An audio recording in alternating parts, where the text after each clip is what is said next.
This is just atoms vibrating at different frequencies and existing in this space. This is energy. Yeah. Everything we see in a media, including this, my skin and your skin, Yeah. who you are and who I am, Yeah. all of this is energy. Yeah. So sure. what differentiates this form of energy as it's existing and its vibration, vibrating at these tiny little particles to form this texture, is the conscious elements that exist within you and I. Okay. So like. So your Though I conscious still don't- energy. No, I still don't. I still don't get it clearly. So what makes our set of energy different is the fact that we have conscious experiences. You have conscious experiences. But Your conscious energy. other inanimate stuff don't have conscious experiences. No. Like Your what would you? conscious energy. What would Like you say? a rock, when you pick up a rock, right? Yeah. Pick up a rock. Yeah. It has no conscious element to it, but it is energy. It Yeah. is energy vibrating at a certain frequency, and when you touch, you could feel the solidity of that stone. Yeah. And those particles are tightly pressed together, so it's vibrating at that frequency in order to hold that stone Yeah. to the solidity with which, the texture and basically everything is holding at that particular period of time. Yeah. So it is energy, but what differentiates that energy from your energy is the conscious element of your being. Okay. So like, say for example, I want us to dwell a little more on the conscious aspect. I think you've really unpacked the energy thing, but I want us to dwell so much on the conscious. Like, so what makes my type of energy slightly different from, say, a rock is the fact that I experience conscious. Existence. So we can say the same thing about, say, animals or something. They are like a superior form of conscious, or they have a superior form of energy. Yeah. But if you were to put us on a hierarchy, say for example, a hierarchy of importance based on the types of energy we radiate, would you say as humans we top of the hierarchy, then animals, and then rocks?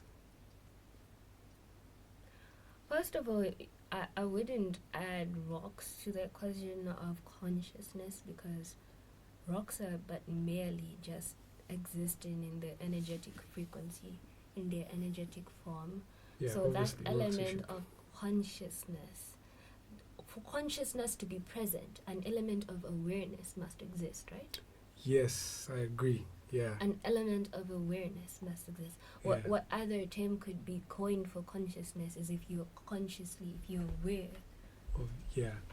If there's, in fact, one neuroscientist actually put it like this: if there's a way that it feels to be that thing, then it's conscious. Then it's conscious. So like that broadens the spectrum, because then now we have to start talking about treating animals in a moral sense, because there's a certain way it feels like to be a chicken.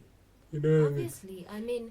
I mean, have you tried to attack a chicken and has it just stood there and waited to be killed? Yeah, no, it obviously expressed some sort of form of fear. Yeah. And runs away, and you could see but they were. Would you say they were also? My life's about to end right now. Yeah, they even protest when you're like trying to kill a chicken or anything. Yeah, you could almost see it like, I don't want this to happen right now, right? Yeah. And that's not for that just doesn't go for chickens. You could see that when you're trying to kill a cow. You could see that when you're trying to kill pretty much any animal. Yeah. So that I think that opens a lot of moral questions then, because if animals can have conscious experiences, then in some way or in some sense we are putting an end to life forms that are sentient like us. Because we feel more superior. Yeah, or we have them for food. So what would you say? What would you advise? What would you say we should do? Like, should we all go vegan or what? I also look at the aspect of plants themselves. Yeah. Oh yeah, we had a very nice conversation the other day. I think it was an argument. Yeah. Because you stretched the conversation further. You started more conversation on consciousness itself. Yeah. So one of the greatest teachers, let's just call him modern spiritual teachers of today's time, as we would have, the Socrates and Plato's and all of that stuff. Mm. Modern day spiritual teachers of today's time, Eckhart Tolle, talked about how highlights and speaks of how consciousness, not really consciousness, but consciousness transcends the human mind and human emotion. And in his attempt to teach or instill the idea of the power of now and the power of presence, which is practically the first step to, one's conscious awareness, one's conscious presence.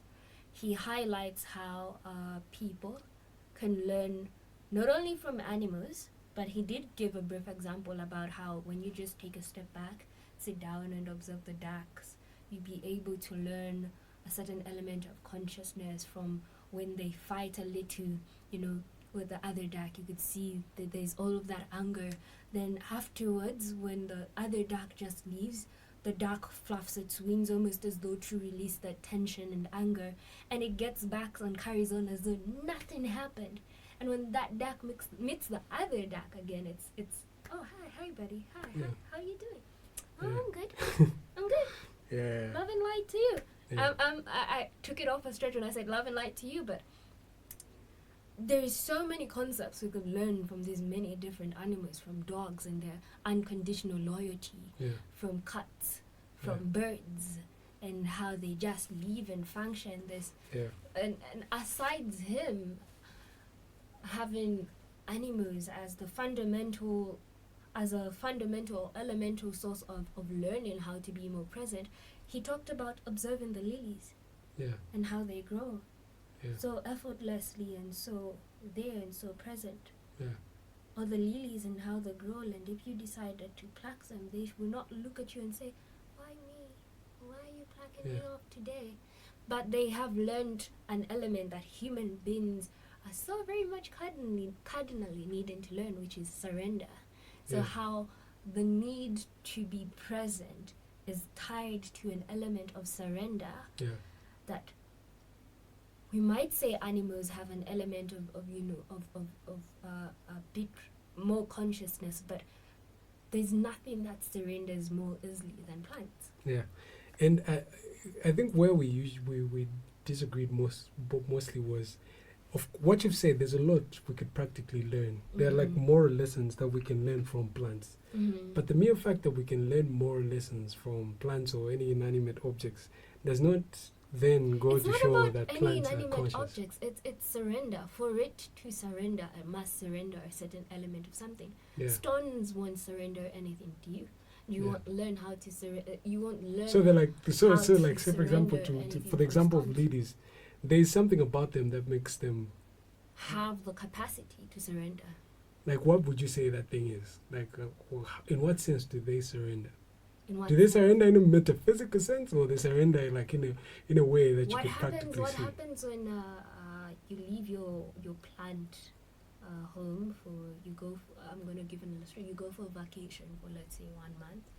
And you leave your plant home, and you have no one to water your plant for you, hey? Yeah, it would dry off. And when you come back and you find that plant brown and, obviously collapsed, what are you going to say?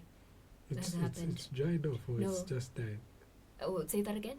It's dried. It's just what? It's lost life. It's lost what? But that, okay, it's you know what? I think it's lost its life. Exactly. But